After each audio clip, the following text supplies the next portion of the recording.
first workshop speaker because, my goodness, I have been friends and had the privilege of first being a mentor and then becoming great friends with, and watching her life literally blossom and succeed into what she set out to do.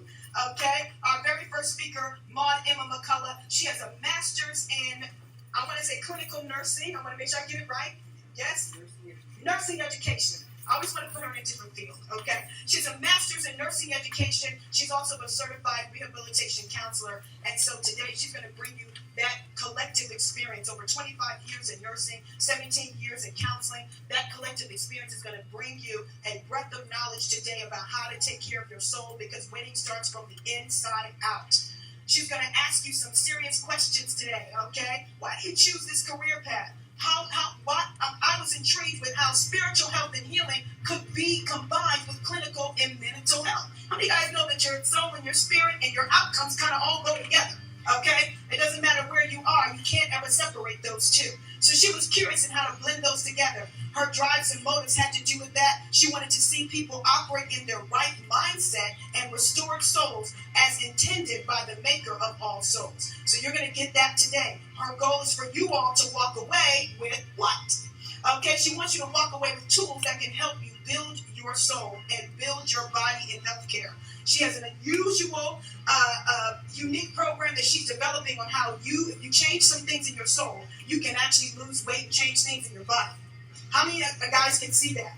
Weight loss and soul health going together. Well, she's going to show you that today. Without further ado, I want you guys to welcome Maude Mccullough as she comes to teach us about soul care.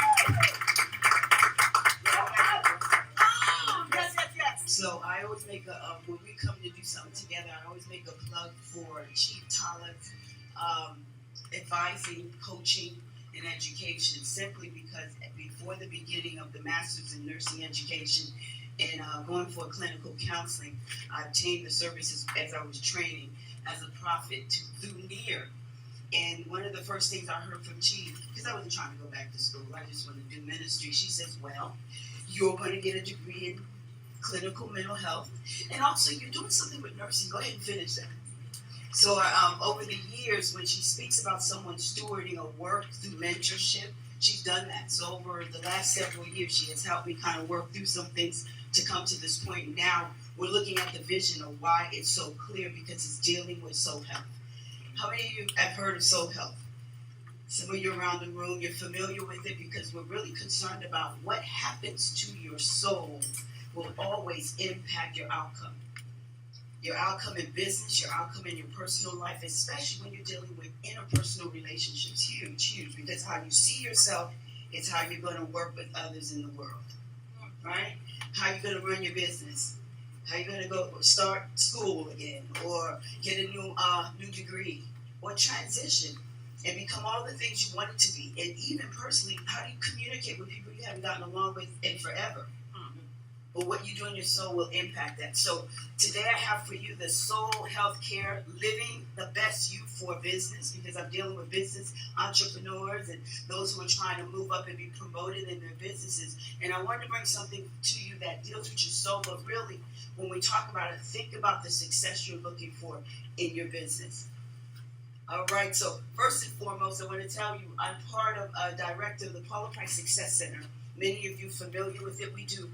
We're an organization that works with leadership development, soul care, mental mindset, changing how we think about ourselves. And so what we do, we coach, we counsel, we mentor, we rehabilitate. When we say we rehabilitate, we're not talking about physical rehabilitation. We really are dealing with your mind and your soul. So we really work hard on doing that. So we ensure that you thrive to achieve, again, your success. It's all about your success. It is the Paula Price Success Center, founded by Dr. Paula A. Price. And so in the midst of all of this, I want you to think about the model that this great educator, spearheader, and forerunners putting down. When we will hear this in many years to come, there'll be textbooks out there about soul health, how it deals with the mental status of people all across the nation. All right? So as we go on to that, I want to talk to you about some topics we'll cover today. We want to talk about how winning starts from within. How many of you agree winning starts from where? Within. It has to start from within. And I like people to talk back to me, why does it have to start from within? Someone can just scream it from the audience. Why? Because if your insides are messed up, it doesn't matter how good your outsides are. I like that. If your insides are messed up, it doesn't matter how good what your outsides are. And you can see that when you're dealing with many stars. They're making millions of dollars, and all of a sudden you heard somebody overdose, or they got into some crazy trouble, or they've been arrested. I'm confused with that kind of notoriety and money to be able to influence many lives. Why would that be the issue? Well, guys, we'll talk about that. It has to do with the soul. We'll talk about mental aptitude. How does your mind really work through this? Is it capable? Is it skilled? Is it educated? Is it pulling in the experiences to really do things in wisdom? We'll talk about self-help, soul health for success, soul health for success. I want y'all to leave here with this mindset. It's not just about eating a well-balanced diet or exercise, but it's also doing things that will help build your soul and build the health and wellness of your soul. Without that, nothing else works. All right, we want to talk about time management in mental health. How many of y'all can use that? Time management in mental health and mental health. Often we don't realize the commodity time is for us. The next one is a healthy soul and body. And finally, the maintenance plan. How we're going to maintain it, keep it, advancing it, and actually help someone else that may come across your path. So winning starts within. The winning mind and soul. A winning mind comes from someone who internally really gets an understanding of who they are. Many of us don't know who we are. We are who we want to be. We have a picture that we may have presumed by what we've seen in someone else. I've often coming up, I'm in my 50s, I remember 20s, 30s, looking at somebody else and saying, well, I want what you have. Not realizing it took their own unique experiences. It took how they handled their success and their failures to make them who they are today. So winning starts from within because it deals with how you see yourself, how you perceive. Are you able to think clearly? Or are you more emotional than a thinker? When we're hearing more and more about, oh, hi, sweetie, yes, you're right. But when we hear about emotional intelligence, we're dealing with how people deal with their emotions to successfully lead in their field. All right, we'll talk. The fortified mind is logical, rational, and it thinks. You recognize it has to think. So when we say winning starts from within, it's in the mind and the soul. We're looking at, wait a minute, the immaterial part of who you are, really conducting what we see on the outside. Most of us are concerned about our physical bodies. I know today y'all worked out how your hair was going to look, put your makeup on. What am I wearing today? Because they're going to see me. We don't really think if there's anything else people are looking at. But they do. They look at your countenance, your outer expression, how you come into the room, whether you sloop down or you're like very welcoming. Hello, how are you today? Most people who have issues with their soul can't come in and welcome the rest of the world. You know why? There's consumed with self. And you would imagine someone who's consumed with self, their soul should be just fine. Because if you spend that much time on your soul, it should be okay. It ends up being the opposite. Interestingly enough, it ends up being a soul that's very selfish, self-purported, and that really has a very narrow view of the world. Very small view, because everything starts from me, I, me. And I usually use kids for that, so I won't pick on our two kids here, but often when we see a 2-year-old, who are they supposed to care about? Do we have an issue with? You going to beat a 2-year-old because they want to know when they're going to eat? Can they go out and play? Most of you probably still try to, but you won't want to do that simply because they're 2 years old. You expect them to care about themselves because we understand when babies come into the world, their main idea is who's going to feed me, who's going to love me, who's going to take care of me. By the time they get 2 to 3 and they can talk to you about it, they are serious about it. When they get to be school age, they let you know, now we're going to add friends to it. By the time they get to be teenagers, they just turn into something altogether lovely different. All right? So when you have a soul that's consumed with itself, what am I going to do? Where am I going to get? How's my life? What happened to me? That soul cannot mature and be a winning soul. So we're going to talk about how to work within our own issues, within our own inner man, that immaterial part of who you are that is encased around this body, because your body's simply the shell. The soul, the mind, the will is actually what works out what we see. How you are attracted to the world or not. what you choose for your business or not, who you connect with or not, what you do in terms of your educational pursuits or not. What's going on inside of you matters. And one of the things I want to tell you, if you don't fortify how you think, if you don't work on logic more than you work on your emotions, winning will not start from within for you. Can you agree with me with that?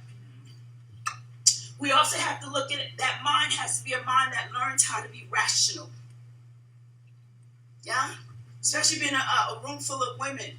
We have the history or the characteristic, quote unquote, all throughout many nations, all nations really, about being more emotional. We're not very logical. We don't think rationally, but I don't think that's the way it has to be. I believe we've been given these emotions so that we know how to experience the world, how to be more tender to it, but yet at the same time, it should not rule us. So I will encourage you, 2020, make it the year. If you know you have difficulty thinking rationally, start practicing that.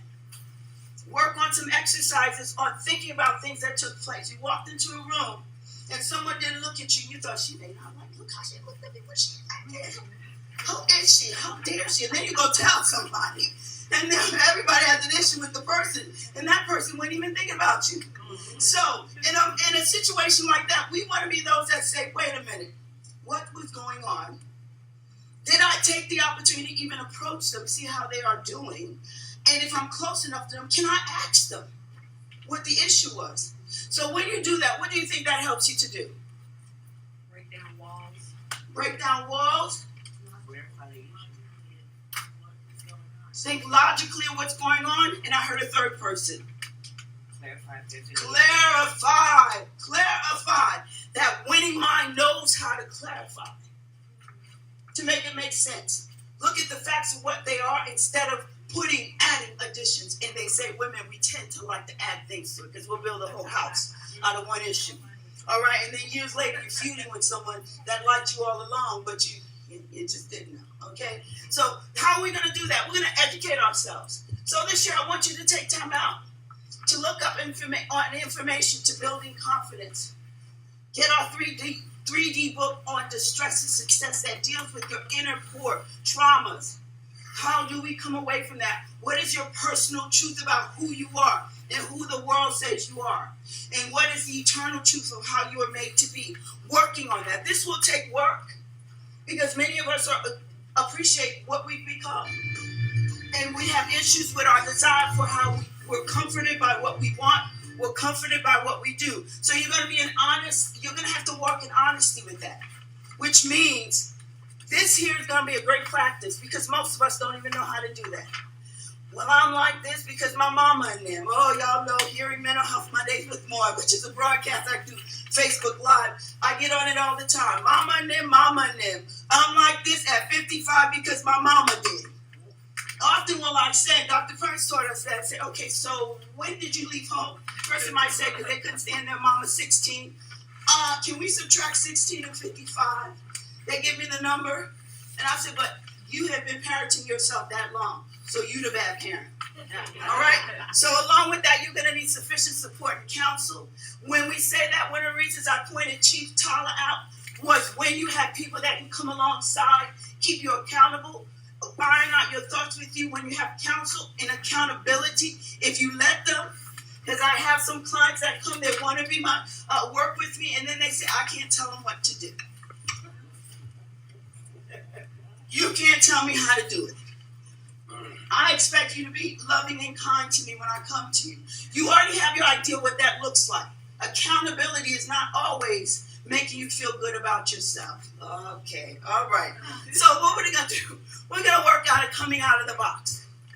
What does it mean to come out of that box? Coming out of the box is real deals, guys. Facing life issues. We all have them. Because guess what? Time and chance happens to all. Ecclesiastes tells us that time and chance is going to happen. You can get the best education, do the right thing, and still marry the wrong man and get something crazy. Or you marry the wrong man and get something crazy, and then you're making millions.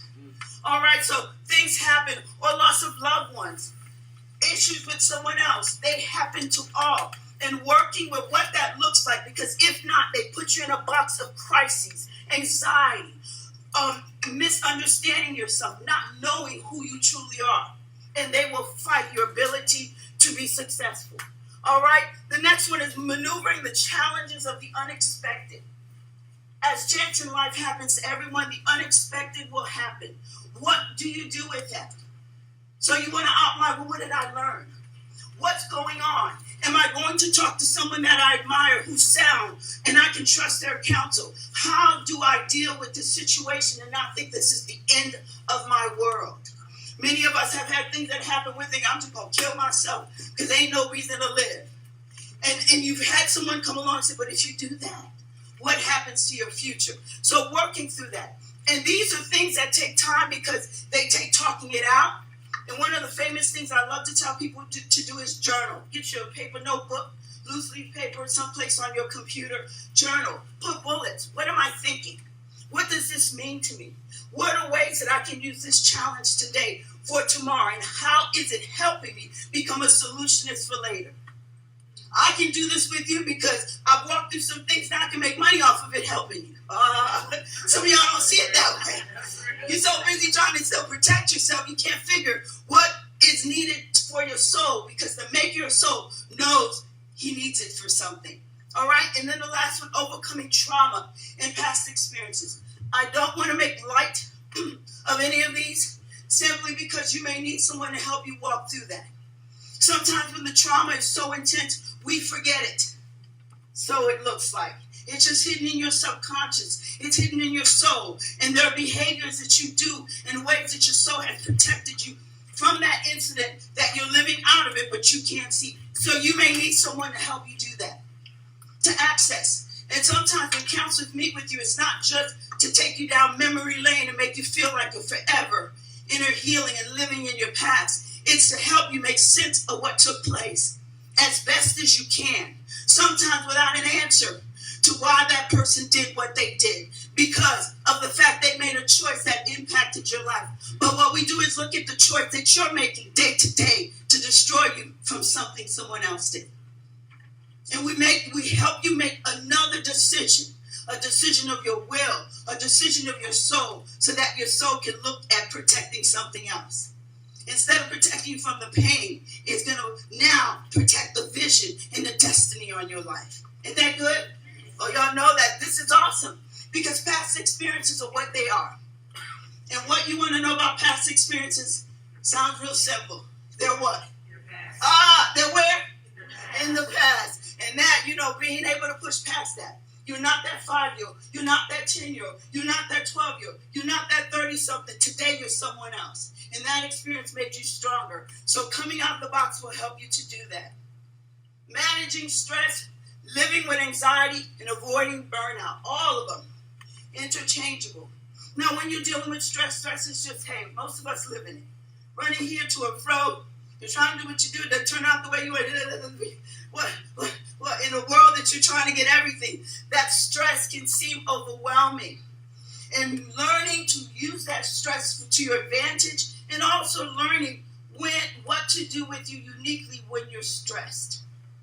Some of you may get home and grab that fridge and be in love with it all night long. All right?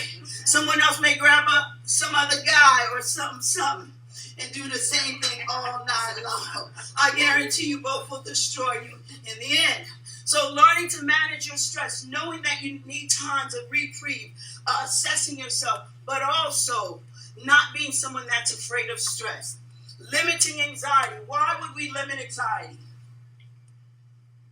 Anxiety takes its toll on you physically. If you don't limit it, you're going to suffer for it just because it's there. Because it's there, it will take a toll on you, and because it's still part of the inner working of your whole being, what will you notice later on with anxiety when it builds and it sustains itself in your physical body?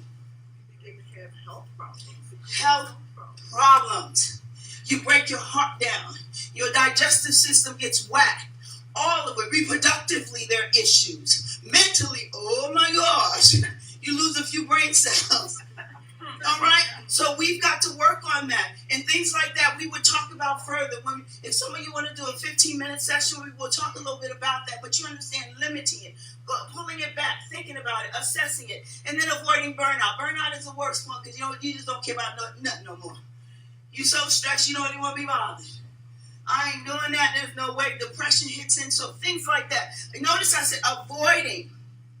I said managing stress, limiting anxiety, and avoiding burnout. By the time you get to burnout, it means you just don't care. The overwhelming heaviness of it has caused you to want to step out of life, and your soul is doing its best job to protect you by doing that in you. All right? So your business, you are your business's primary resource. So think of it this way. Self-care is important. Not just how pretty I am, the suit I went and got, the new hair I bought, and the lipstick I'm wearing, but I need to think about this soul because people need that as well. The next one is using stress to your advantage. How can you do that? Use stress to your advantage as a barometer for your soul's mental and physical and spiritual health. When stress happens, you begin to say, oh, this might be time for me to take a little break. Some people think, well, let's just push through it.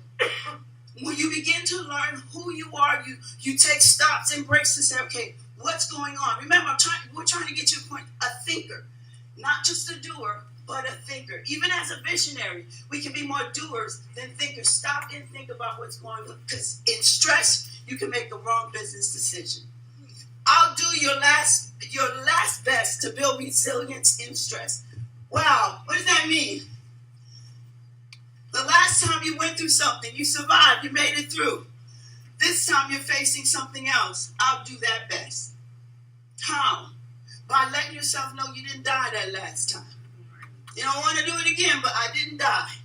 By looking at what you learned during that time. What did I learn? Who am I really? How has this changed my perspective about even how I see business and health and wellness? Think of those things. The next one is developing soul care affirmations. Now, this is my point, I would say title, in terms of soul care affirmations. I know you've heard affirmations. You may have even heard health affirmations, self-care affirmations. But I'm submitting to you today, deal with soul care affirmations. Develop them. I can do this. I did not fail the last time. Chance in life does happen to everyone, but I succeeded. And I can do all things because I'm being strengthened by the one who's made my soul. And because of that, my soul is being renewed. I'm going to be honest, my soul likes to go and play around in the middle of the night. Well. And I will not. Did you hear what I said? And I will not. So speaking to yourself like you would speak with anything or anyone else that you'd like to grow up. Grow up. Sometimes in business we think because we work so hard on the other side of life we can do whatever we want. But you don't understand you're your resource. And you're tearing it down.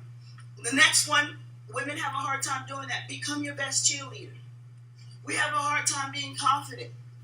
Many women have a hard time walking in the room and saying, I'm good at this and I can do this. Someone will say, you'll get well, and then you come into a room, you don't promote yourself well enough. When you're taking a job, you'll take less. Instead of coming in and asking for a salary a man would ask for, you pull back. Those kinds of things to assess yourself about how you value yourself and begin to cheer yourself with balance. A poor cheerleader that cheers itself on everything but can't perform and produce is not the aspect. But a good producer and performer that constantly berates themselves is misaligned. All right? The next one is your mental aptitude. Your aptitude is that ability you have to be flexible for your experiences, your education. They all begin to work together. And throughout that skill happens for you. Work on that. Who are you? What do you do? What is your business about? What are you training for? What's the education? What is this pursuit for? Work, study, educate. Become to know what this is about so you can stand alongside the others in the field instead of sit on the sideline looking and saying, I wish I could. Or God loves them more, that's why they can. We do that. Know your real desire for success. Chief Tyler asks you to check 5 questions. Why are you doing this? I will deal with people often who want to pursue great things. But you know why? Because my father said I never could. My mama didn't believe me. They played around with me in the playground. I said, one day I'm going to show you. Well, let me tell you, if that's your reason for success, even when you succeed, quote unquote, externally, you go to a family reunion or a class reunion, and that person look at you and say, girl, you still look like you did when you were in the 7th grade. You're going to leave there thinking you're still in the 7th grade, running thousands in your staff, but still feeling this small. What is your real desire? Is it to produce something that brings a solution? Is it to connect to why you were created? Notice, it's not has to do with no one externally as to who you are, but it does extend out to bring solutions. Make sense? Okay, the next one, critical thinker. Deal with misconceptions. What is that, everybody? I perceived it wrong. I thought it wrong. I'm wrong. Learned that I was taught wrong. I was raised in a family we thought one way. We thought all black people were stupid. So I got to prove I'm the smartest. Come on. You each have a list of what that looks like. And you may have to look up these words. What's misconception? Look up the synonyms and realize, oh, I've been thinking like that the whole time. That's why I treat people like that when I would come in their environment. Make sense? Okay, the next one, critical thinker. Meaning the ability to think critically. You're going to look that up. Can I look at something, examine it, be objective about it, look at both sides of it, look at all sides of it, pull back from my emotions, still factor that in, and then give a subjective decision, or objective and subjective decision by the education and the experience I have with that. Can I do that? Problem solver. Instead of being one that's always consumed with the problems that are invading you, what does it look like to learn to solve problems? At first, it might be something real simple. Something going on in your own life, in your own heart. For 30 years, I just never got over that my ex-husband abused me. Or my brothers and sisters made me feel shame. And I was that black sheep of the family. And so I don't even know. I always have issues in my life. Instead, how does someone like that begin to work out of that? How do I look at the fact there are others out there who have lived that life but have become successful? You can get their books. You can read about how they pressed through. You can read about how they examine and assess. And hear me, I'm not saying go into some weird mind. My mind is lost, wrapped in something else that disconnects my mind from me. I'm talking about logically. Remembering life happens to everyone. How do we succeed past that point? Why am I on the earth? Mental agility. When you think about agility, you think about those who can play ball, do sports, kind of move along. Not being stuck in your own thoughts. As you're thinking, you're assessing, you're not stuck in those thoughts. Make sense? Being able to maneuver. Being able to, again, look at that situation, pull yourself out of it. Sometimes I'll have people say, you know what, let's stop talking about this with you.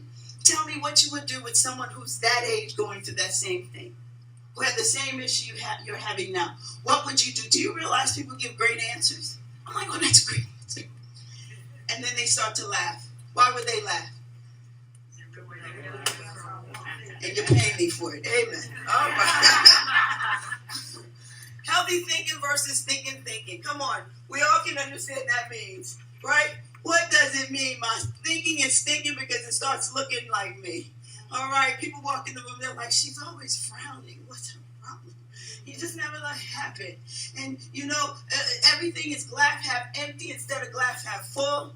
Everything is a defensive place because when you are in mindset of always thinking in a stinking way, which means it's fumigating, it's always working on how something is against it, it then begins to emanate in your environment. And guess what? You don't make good connections. You won't have that many people who want to be around you because they look and they say, well, wait a minute, this is emanating. That countenance keeps meeting me before they do. So work on that.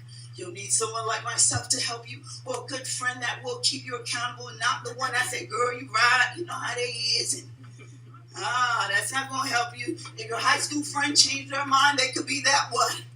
Your pastor, your leader, a sage one in your family. Often we have those, and we ignore them. This is around the time you show your maturity by going to grandma and asking, how did you really work through that crazy that's in our family? All right? Learn the art of self-reflection, probing, and assessing. Look those words up. Self-reflection, probing, and processing, and assessing. I should have that up there too. What exactly is healthy thinking? Healthy thinking is like anything else. Well balanced. Healthy diet is a acceptable portion of the right types of foods. Same thing for your healthy thinking. Well balanced. Those people you admire that move powerfully and make positive impacts. That may be someone you look at. All right? Or considering thinking through problems and how they got where they are. That's still assessing things. It's not, the world is not always full of rainbows and doves. Thinking about how people work through things. Stinking thinking causes you to take things personal. It's always about you, what somebody else ain't doing. Preventing you from developing a tough exterior. To be able to succeed in business or high affirmation, high pursuits, let's say it that way. To move in anything. I'm looking at the world nowadays, ladies, girls, women. It's harder than we've ever seen. For some of you get offended because we say girls. We do say girl. Guess what? It's becoming a harder world to live in. So we have to be able to have a bit of a tough exterior to deal with things. Because that's what's going to cause us to say, pull yourself out of this and think for a minute as to what's really going on.